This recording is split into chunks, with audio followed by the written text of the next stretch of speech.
nkuko mumaze kubimenyera rero, iteka iyo mbonye ibintu numva binkoze ku mutima ngerageza kubibasangiza kugira ngo namwe mumenye uko kuri, maze ukuri kuba bature ukuri kubohora imbohe. Mwibuka neza mu minsi hashize nk'amezi 2-3 gutyo negeze gukora inkuru kuri Paulo mvuga ukuntu ibintu yanditse tutazi aho byavuye, ko inyigisho ze zari zitandukanye n'iza Kristo. Noneho tukavuga tuti ese umuntu waza akavuguruza ibyo Kristo yigishije ni ibiki? Hano rero hari ikiganiro nabonye cyakozwe na Prof Jiang, umwe wavuga ku bya Iran cyane.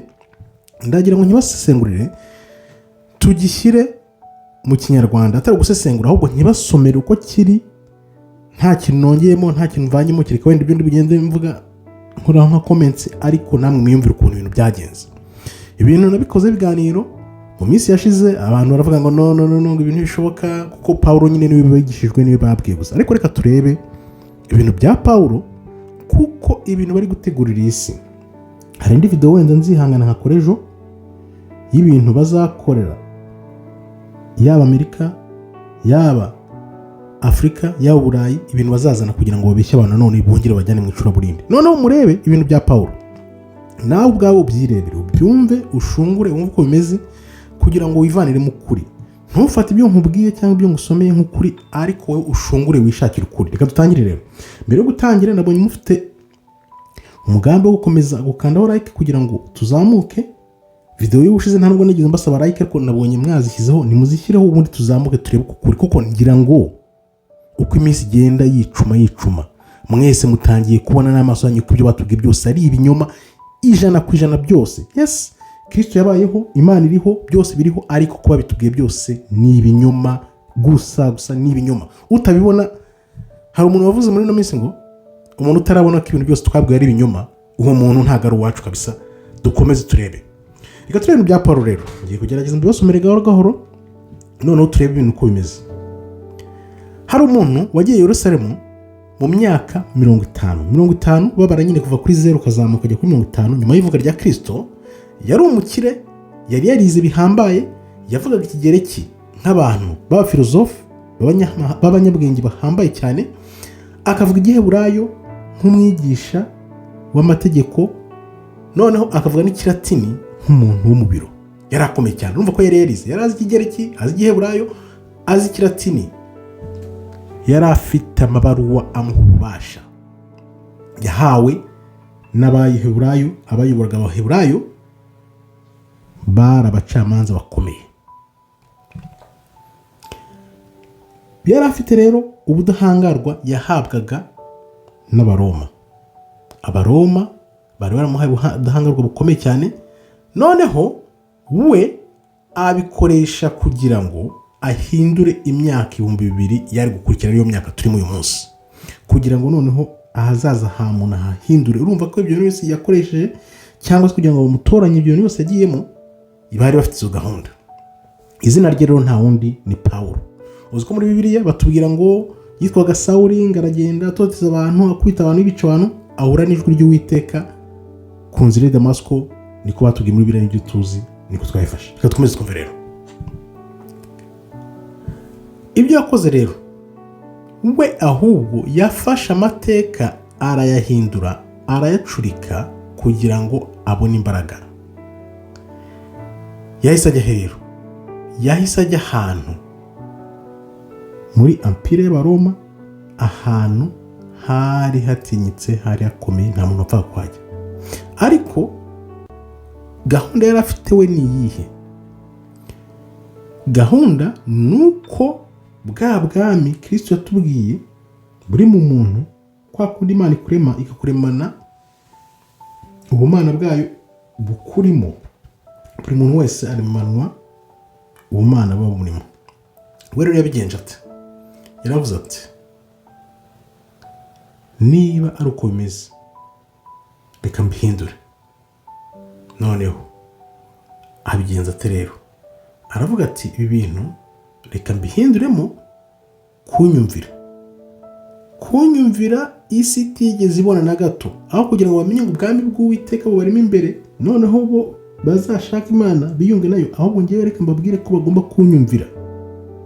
Kristo we yabwiraga yababaja yabagaragu ko bari mu myidegembyo, ntabwo bari mu bucakara. Niko Kristo yatubwiraga, tugomba kwidegembya tukabaho neza. Ariko noneho Pawulo akabwira abantu ko bo ahubwo ari abagaragu, ari abantu barushye, ari abantu bafite ibibazo. Kandi ibi byose yabikoze kugira ngo bazarangize banamushimire, bavuga ko yakoze ibintu by'ibitangaza bikomeye cyane. Urumva, tegereza umuntu, Kristo arakubwira ngo weho uri mu mwidegembyo wawe, umeze neza, wakora ibyo ushaka byose wumva Uwiteka. Paul araje arakubwira ati no, weho ahubwo uri imbohe, uri nyagupfa, kandi noneho unabinshimire. Katurebere ibi ngibi ntabwo ari bya bintu abantu bahimbahimba, ahubwo ibi bintu biri mu bitabo byinshi byanditse kandi bagiye bahisha. Uramutse ubisomye neza yaba no muri Bibiliya urabyumva. Niyo mpamvu rero nyuma y'ikiganiro, nyuma y'ubutumwa, urumva neza uko umuntu umwe, umugabo umwe yahinduye amateka, isi yose ahindura Abaroma, ahindura Abagereki, ahindura Abaheburayo, byose noneho arangije abifata abishyira mu gatebo kamwe bise idini gatolika. Katurebe rero ukuntu byagenze, uburiganya yakoresheje, noneho kugira byose ngo abihindure, afata umwidegembyo, urukundo n'agakiza byose abibirindure, abihindure. Niyo mpamvu rero ugiye kumva uyu Paul ari we, ko ibyo yavugaga bihabanye kure n'ibyo Kristo yavugaga. Kandi mu by'ukuri urebye amadini yemeza ko Pawulo ari we wayashinze, ari we agenderaho aho kugendera kuri Kristo, kuko Kristo akubwira ati njye ntabwo naje gushinga idini na gato. Urumva rero bitabyiyemeza, bitabyisobanura. Hano rero reka turebe ukuntu yabigenje kugira ngo afate wa mwidegembyo twari dufite, urukundo n'agakiza byose no ntagenda bishyire mu idini. Byagenze gute? Hano rero niho utangira kumva ko ibyo Paul yakoze ni ubugesera. Ikintu cya mbere ugomba kumva ni ikihe? Yari afite ikibazo yari yarashyiriweho, yashakiwe kugira ngo akemure. Urumva ko Abaroma bashakaga gukomeza gukora ubucakara bw'abantu, kandi noneho bakabugira nk'ubucuruzi, bakabugira nka bizinesi. Noneho baravuga bati ibi bintu ntibishobora gushoboka, kubera ko tudafite umuntu wemeza aba bantu ntago bizashoboka. Niyo mpamvu rero bashatse Pawulo, noneho aza nyuma abigenza ate rero. Message yatanze ni iyihe? Yari yoroshye cyane. Yatangiye kubwira abantu ko nta kintu na kimwe cy'ubumana kikurimo imbere, ko utagomba kuba ingaruzwa muheto y'Uwiteka. Urabyumva ibyo bintu? Nta na rimwe ushobora kuba umuntu ugengwa n'Imana atabona. Noneho kubera ko abantu bari bazi ko hari imbaraga zikomeye cyane ziruta iz'Abaroma, kandi noneho buri twese tukazigendana mu gituza cyacu, aribwo bwa bumana buturimo, bararebye baravuga bati ibi bintu abantu ntabwo tuzabashobora, tuzabagenza gute rero? Abantu babimenya ntabwo bazongera gutinya urupfu bibaho, kandi bazahita bahagarika kutwumvira, noneho batangire kwikura kubo bitaga abategetsi n'abayobozi babo. Abaroma rero byagenze gute? Baravuze bati buri mufungwa n'umugaragu wese agomba guhagarika gukora, kandi nuramuka ubishoboye icyo gihe uzaba uri muri isenya. Niko rero bababeshye. Noneho barababwira bati ese ko Kristo yabambwe, noneho bakanamushyira hagati y'ibisambo bibiri, ubyibuke byashakaga kwerekana iki? Nta somo byabahaye. Ni ukuvuga ngo mu maso yabo bashaka kwerekana ko Kristo yari igisambo kabuhariwe kubera ko bamushyize hagati y'ibindi bisambo bibiri. Noneho bakavuga ngo yibaga ibintu by'abantu. Tekereza ibintu bashyize ku mwana w'Uwiteka Imana, umwami wacu Yeshua HaMashiach the Christ. Urumva ko ibintu byose yari gahunda ndende. Ariyo mpamvu twatangiye tuvuga tuti ibintu Pawulo bavuga ntabwo ari shyashya. Urebye ugasoma neza isezerano rya kera, ugasoma n'irishyashya, ukareba ibintu birimo, uhita ubona ko ari ibintu bihabanye. Dore cyaje kubirangiza rero, ni ukuvuga ngo ibyo Kristo byose yakoze, inzibutso zose, noneho byose barabifata babihindura zero. Bahita batangira kugenda kuri Paul, atangira kwigisha amagambo ye. Noneho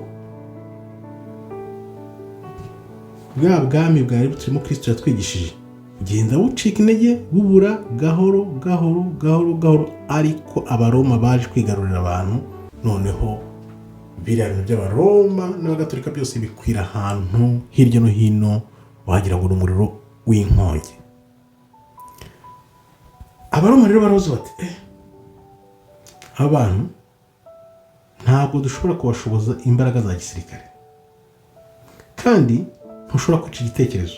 Byanze bikunze abantu, umuntu uhamba igitekerezo ntabona itaka, ntibishoboka.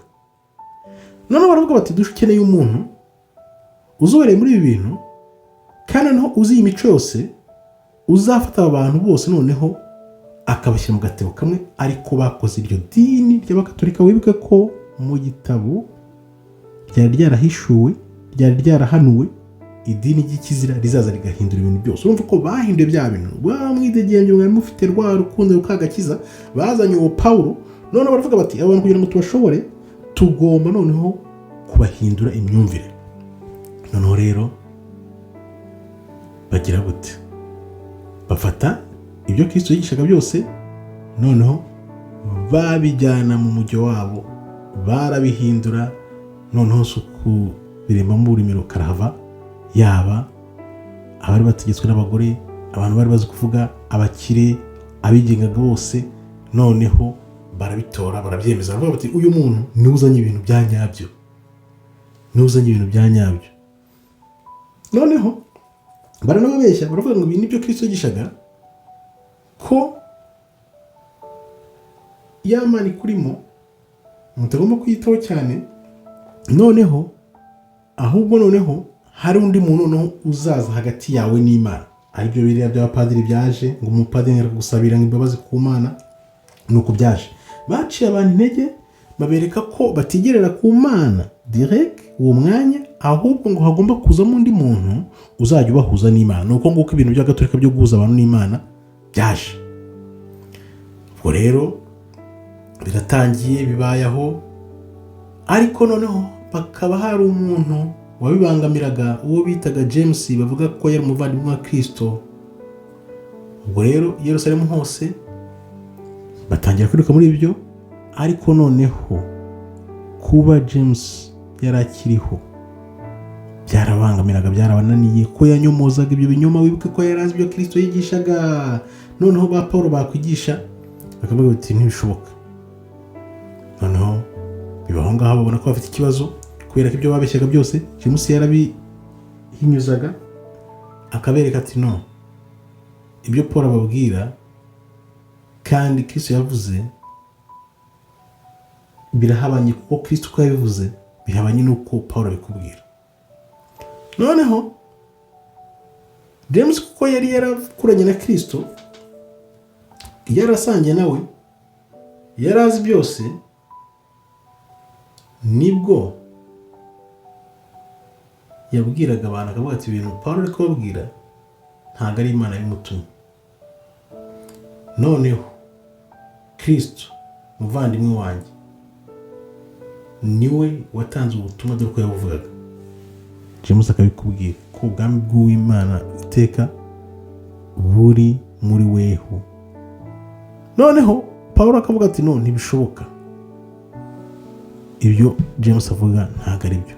Noneho abantu bakibaza bati ese yaba ari uyu wagendanye na Kristo bakanasangira n'uyu nguyu uje ubu ngubu tuzemerane? Bibaho ngaho burerane kugeza igihe James apfiriye, nibwo noneho baje kubona amajyo, noneho ibintu byose bari ku isi yose si uko nguko kwitwa Pawulo. Iyi dini rifata gutyo Pawulo, ariyo mpamvu tubona n'uyu munsi rukigeretse.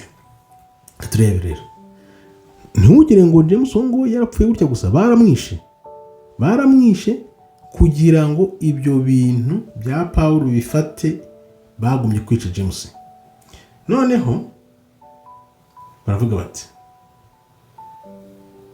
hari ibintu tugomba kubona muri aya mateka tukabihindura, utabyemera wese azabona kaga azagirwaho, Abaroma bazamwivuna. Noneho barareba baravuga bati ba bantu bakundaga inyishu za Kristo ko bakiri benshi bizagenda gute? Wa mwidegembyo y'Imana kurimo, kwa kwigenga, noneho gusubiranishamo abantu batanu mu mirongo, kubera ko benshi inyigisho za Pawulo baziciye amazi, bari bazi ukuri. Urumva ko iyo igihe nyine kitari cyakura cyane, abantu batari bagenda, ari mpamvu n'isi ibintu biba ku isi baba bashaka kwica abantu bakuze kugira ngo batazabwira urubyiruko ibyo uko byari bimeze mbere. N'ibi byaragoranye kubera ko abantu bakuze mu gihe cya Kristo bose benshi bari bakiriho, none ibyo binyomo bose bakabinyomoza. Niyo mpamvu rero bagiye mu ibitabo baragosora. Iyo mbabwiye ngo ibitabo bavanye ibintu ibihumbi n'ibihumbi, abantu benshi ntabwo babyumva, burabibabaje. Noneho baravuga bati yaba ubukire, yaba kwiga, yaba kuba iby'amategeko byose, noneho babikoresha kugira ngo bayobye abantu. Baravuga bati rero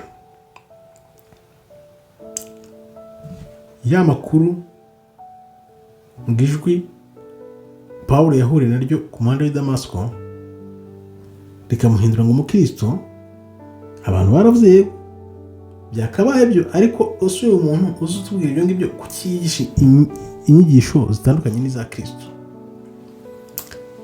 Barareba baravuga bati okay, ibi bintu noneho ba Pawulo babishyira muri empire yose y'Abaroma, umujyi ku mujyi, bajya mu nsengero, bajya no mu buzi, bajya ahantu hose, impande zose barakomakoma, bigisha ibintu bya Pawulo, bigenda bizamuka gutyo. Ariko bikuru ko bikurana, ariko bakibaza ibintu ko ari bishyashya bivuye bimeze gute. Noneho baravuga bati reka dufate gahunda, noneho Pawulo agende abikwirakwiza mu mijyi yose, ku buryo umuntu wese ufite akazi muri Roma ibyo bintu bimugeraho. Nibwo rero yaje guhabwa ubwenegihugu bw'Abaroma. Noneho abigenza ate? Bajya kwataka i Yerusalemu. Abasirikare b'Abaroma bajya kwataka i Yerusalemu. Noneho baravuga bati abantu tugomba kubashyiraho igiti gikomeye cyane kugira ngo ibi bintu babyumve, babishyire mu mitwe yabo, babyemere. Kuko rero bari bazi ibyo Kristo yigishaga, baranangiye, baranga karava. Noneho rero bakoresha propaganda ikomeye cyane, baravuga bati ibi bintu byavuye i Roma, mugomba kubyemera, izi nkuru Pawulo ari kwigisha nizo mugomba kwemera. Noneho barareba baravuga bati ibintu ko muri Bibiliya zabo birahita basoma bizagenda gute? Abahanuzi ibyo babwiye byose ko babizi, abantu bizagenda gute? Niko rero yaje kwinjirira Abaheburayo. Noneho aravuga ati reka nkwereke, reka noneho ngewe njye kubanekera, mbanekera Abaroma, noneho namwe mujye mukurikiza inyigisho zanjye. Ibyavuyemo ni ibiki rero? Nuko ukuri Kristo yigishaga Pawulo yari atandukanye nako. Noneho aravuga ati reka nzende ukuntu mbigenza, kugira ibintu bishobore ngomba gukora idini kandi rizagira imbaraga rizahabwa n'iri empire y'Abaroma, kubera ko bose bemera Abaroma. Ninzamukira mu idini, noneho niho nzahindura uburari kugira ngo mpindure izi nyigisho bafite za nyazo Kristo yabasigiye, noneho ntibazasobanukirwe. Hari gutwenza bivuga ngo niba Imana ikubwiye ngo umuntu yashinze idini, Satani yo irasubiza iti ntuhangayike, iryo dini ni njye warigennye. Niyo mpamvu rero Paul yafashe ibyo bintu byose abishyira mu idini, bya bindi Kristo byose yakoze barabihanagura babivanaho, noneho baravuga bati tugiye gukora amadini ahuza abantu, yaba abakristo yaba abasilamu yaba abayahudi, byose nuko byaje nuko byateye. Baravuga bati Abaheburayo, aravuga ati tuzabazanira Mesiya wanyu. Arareba aravuga kandi umuntu wasizwe muri mwese byanze bikunze azagira akamaro gakomeye cyane mu guhuza aya madini. Noneho baravuga bati umwami w'abami Kristo yaragiye, ariko ibyo yasize tugomba guhindura misiyo ye, kuko we yarangiye misiyo ye yaragiye. Ariko Pawulo yengeye iby'amadini babijyana mu Gatolika, babijyana muri ayo madini y'ibizira kandi itari intambara n'indi uri Masaya n'indi uri Umukiza, kuko Kristo ni umwami w'amahoro, kuko Kristo ni umwami w'agakiza, kuko Kristo ni umwami w'abami. Kandi Kristo yari nababwiraga ngo njye ntabwo naje kuva n'Abaroma, njyewe naje kugira ngo ubwoko bw'Uwiteka abantu bakunda Imana bongere basubirane nayo, ibyaha byose babikire. Ariko mu kanya ko guhumbya Pawulo bya bintu byose yahise abijyana undi mujyo, noneho so gucura inkumi mu bantu karahava. Hano rero reka turaba bihurira hehe n'Abagereki, ibyo Abagereki bashatse gukora kugira ngo bahindure uburari. Uvuga ni ibintu byagumyeho byabayeho cyane, Abagereki barabigerageje, ubwo wenda n'Abaperisi barabigerageje, Ashuri barabigerageje, none dore abangaba nabo nibo bari kubigerageza. Pawulo akoresheje abantu kugira ngo babihindure, inyigisho zose bazihindure.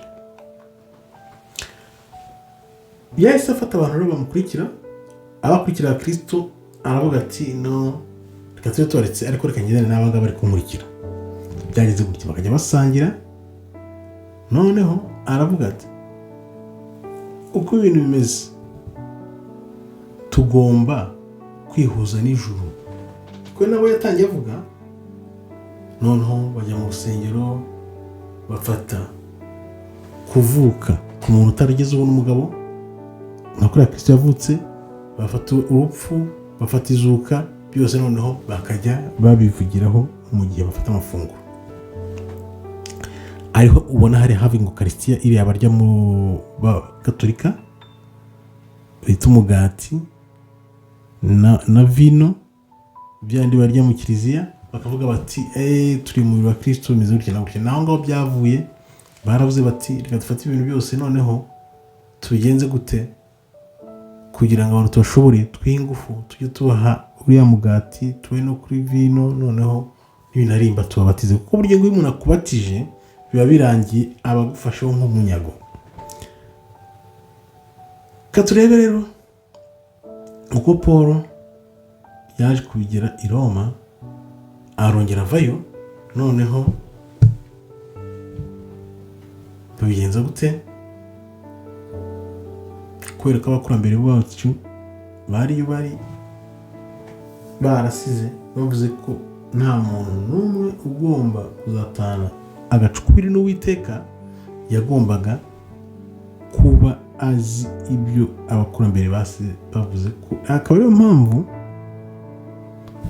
Kristo mbere yo kugenda yavuze ati ndagiye ariko nzaboherereza umufasha, ko yari azi ko byanze bikunze ibintu bazabihindura. Ibi rero aho tubibonera ko Pawulo yakoze ubugesera bukomeye cyane, nuko bya bintu byose Kristo yari yasize akoze byose babivanyeho, barabihananura. Ariko Kristo arababwira ati njye nzagaruka byanze bikunze. bamwe rero mu bantu bakomeye b'abaroma babigenjeje gute? Bashatse gutangira gushaka abacakara bashyashya n'abantu nyine bigisha kugira ngo noneho bafate ibintu uko ijambo ry'Uwiteka ribivuga. Urumva, kugira ngo bishoboke rero ni uko wagomba kubabatiza. Niyo mpamvu ubona byakoze ekonomi y'ibindi bihugu. Noneho Paul arababwira ati sasa ntabwo twagura abantu, ahubwo mureke tubabatize muri iyi sisiteme nshyashya tuzanye, niko tuzafata. Icyo gihe rero babonaga ko ari nk'igisubizo kirambye, ariko urabona ko nyuma y'imyaka 2000 kirashaje, kikubise hasi, ikinyuma kikubise hasi. Ni byinshi cyane twakomeza hano katureba. Hari abantu b'abacakara, imiryango hose bahise bavuga bati uyu muntu umunyabinyoma, reka dukomeze twikomereze Imana yacu twari tuzi, tuyisenge, tuyambaze mu kuri no mu mwuka. Reka dukomeze tugana nk'umusozo rero, hanyuzemo ibintu byinshi cyane. Noneho hano aho kugira ngo wibuke umuntu, ufate ibya 10 nurangiza ube n'umukiranutsi, uboneka neza, wishimira mu maso y'Uwiteka, gerageza turebe nimba ureba ibyo mbona. Hano bakubwira ngo ndebe ibyo bintu nimba ari kubibona. Urumva ko yari afite nyine ubwo bwenge, yarize afite byose kugira ngo abeshye abantu noneho bose bamukurikire. Ariko nyuma rero abantu bose baroga bati n'amara ibintu uyu muhungu ari gukora ntabwo ari byo, kubera ko bari bazi ko umuntu wese uzayigishwa inyuma no kwetangiraga no kubyagendaga byose. Kurumva kera bari bazi ijambo ry'Uwiteka kabisa.